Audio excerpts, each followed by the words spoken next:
Seasonal ফ্রুটসগুলি, আমাদের দেশীয় fruits, এগুলিও কিন্তু অনেক বাচ্চারা আছে নাম জানে না। আমাদের দায়িত্ববোধ থেকে কিন্তু এই কাজগুলি করতে হবে।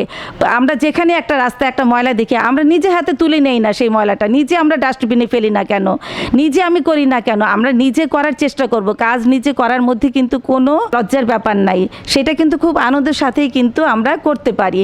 প্রত্যেকটা ক্ষেত্রে কিন্তু আমরা এইভাবে যদি ছোট ছোট দায়িত্বগুলি পালন করি, তাহলে আমার মনে হয় গোটা বাংলাদেশটাই কিন্তু অনেক সুন্দর এবং অনেক পরিষ্কার হয়ে যাবে।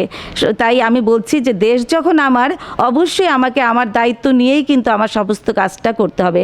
তাছাড়া আরেকটা জিনিস না বললেই হয় না, এই যে আমাদের এখন এত রোড অ্যাক্সিডেন্ট হচ্ছে, সেখানে কিন্তু দায়িত্বটা টোটালি আমাদের। এত সুন্দর সুন্দর রাস্তা এখন আমাদের, 4 লেনেরও কিন্তু রাস্তা আছে, কিন্তু আমাদের গতিসীমাটা তো আমাদের হাতের পায়ের কাছেই থাকে, আমাদের হাতের উপরই সব কন্ট্রোল।